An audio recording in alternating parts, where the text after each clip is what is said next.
الحمدللہ ہمارے علماء نے بھی اس کو سیریسلی لیا. وہ نصاب پر بھی کام کر رہے ہیں اور اس کو NIS سے ریلیٹ بھی کر رہے ہیں. اس لیے کہ NIS جو ہے پیرل ایجوکیشن کا لیجٹمیٹ ایک بہترین سیٹ اپ ہے. اس کا موقع بھی نہیں ہے کہ NIS کا تعارف کروایا جائے کہ کتنا سمپل ہے, لیکن جو ہے ورلڈ کے یعنی ڈسٹینس ایجوکیشن کے ہائر سیکنڈری ایجوکیشن لیول کا سب سے بڑا سسٹم ہے. اب اس سے جمعیت نے جب انگیج کیا تو جمعیت اب ان کے اس پر بھی ہے, آپ کے پورٹل پر کے صاحب اس پر آپ اس کے توسط سے بھی آ سکتے ہیں.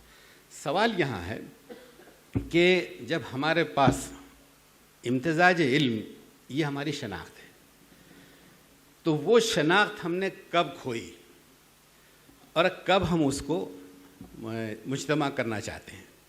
یہ مجتمع کرنے کے پروسیس کا نام غالباً یہ سیشن ہے.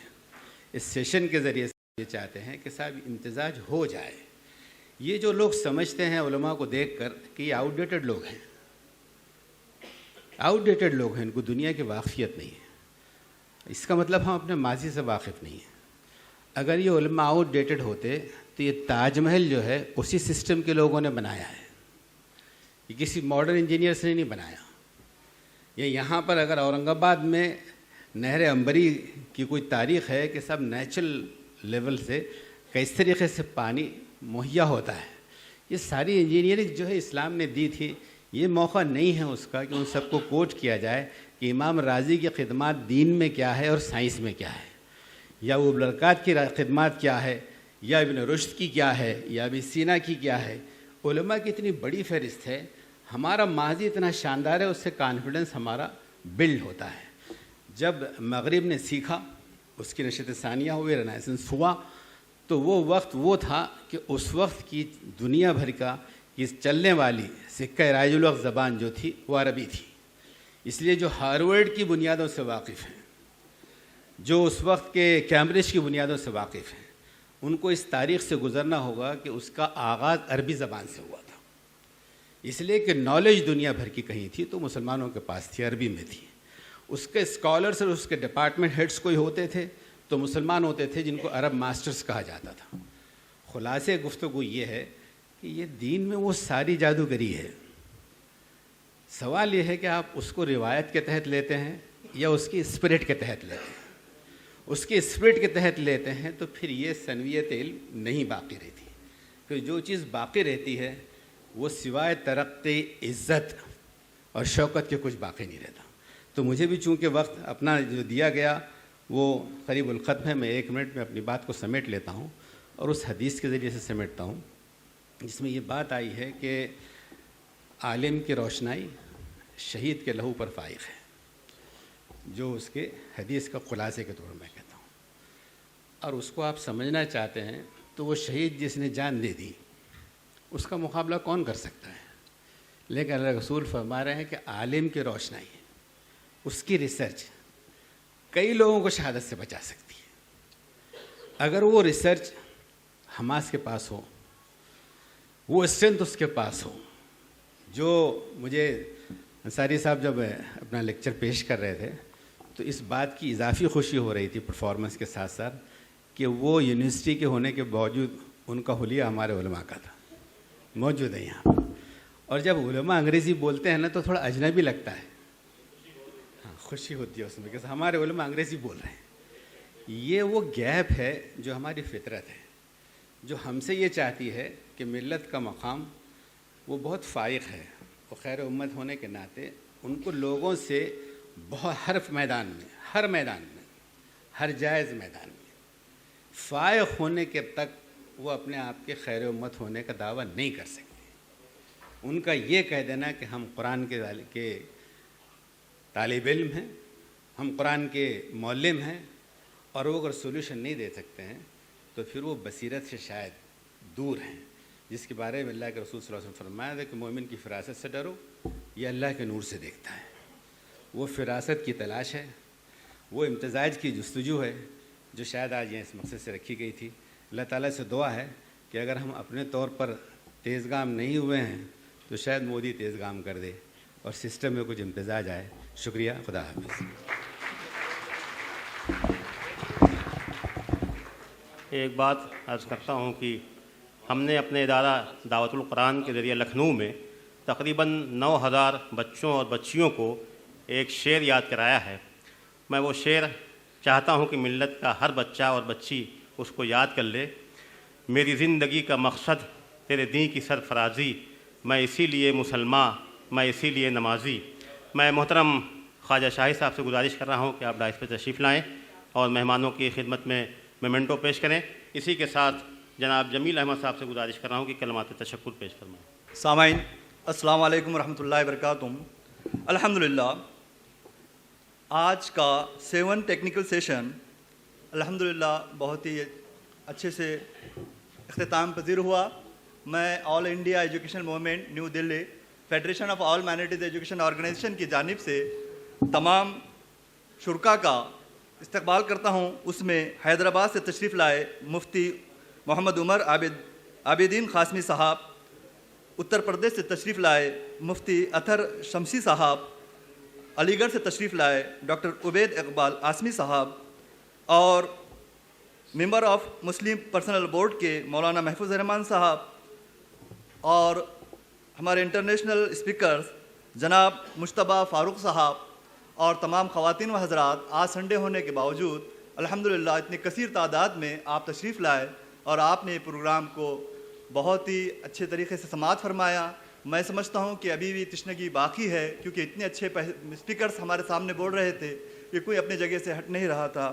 میں پھر ایک مرتبہ اللہ تعالیٰ سے شکر ادا کرتا ہوں کہ اللہ تعالیٰ ہمارے قوم کے اندر جو یہ بیداری پیدا ہو رہی ہیں اسی کو اس طریقے سے ہمیشہ قائم و دائم رکھے.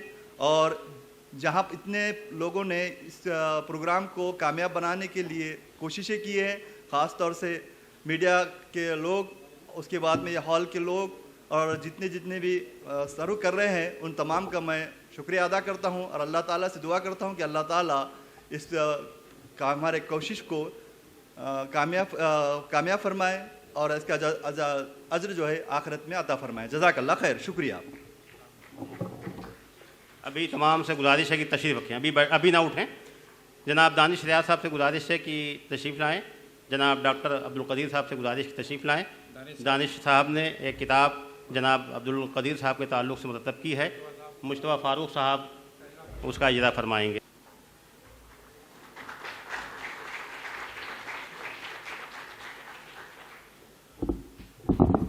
یہ جو معیشت میگزین ہے یہ صرف ایک میگزین نہیں ہے، دراصل یہ ایک ریولیوشن ہے جس کی طرف ہم نے توجہ کرنے کی کوشش کی ہے. ہم مختلف انسٹیٹیوشنز کی پروفائلنگ کرتے ہیں، ان شخصیات کی پروفائلنگ کرتے ہیں جو ایجوکیشن کے فیلڈ میں خاص طور سے امت کی رہنمائی کر رہے ہیں. الحمدللہ ایک بڑی تعداد ہماری درمیان ہے جن کی ہم نے اب تک پروفائلنگ کی ہے، اور یہ سلسلہ آپ تمام کے تعاون سے انشاءاللہ آگے جاری رہے گا. شکریہ. میں صرف یہ عرض کرنے آیا ہوں مجتبیٰ صاحب آپ کی خدمت میں فاروق کہ اس سیشن میں جو پریزنٹیشن ہوا ہے وہ لوگوں کی یہ ڈیمانڈ ہے کہ وہ ڈاکومنٹ ہونا چاہیے اور ایک کتابچے کی شکل میں اس کو زیادہ سے زیادہ لوگوں تک پہنچنا چاہیے. آپ تمام حضرات سے گزارش ہوگی کہ اپنے پاور پوائنٹ جو ہیں دے دیں، یا زبانی کیا ہے تو لکھ کے اس کو ضرور دے دیں. ہماری پوری کوشش کاوش ہوئی. اور پچھلے سیشن کے بارے میں بھی یہ لوگوں کی رائے ہے کہ 2 سیشن ہمارے اتنے مفید اور فکر انگیز ہیں کہ انشاءاللہ اس پہ تو ہوگی. اب آپ کی خدمت میں مومنٹو پیش کریں گے. اسلائی صاحب آپ بسم اللہ کریں.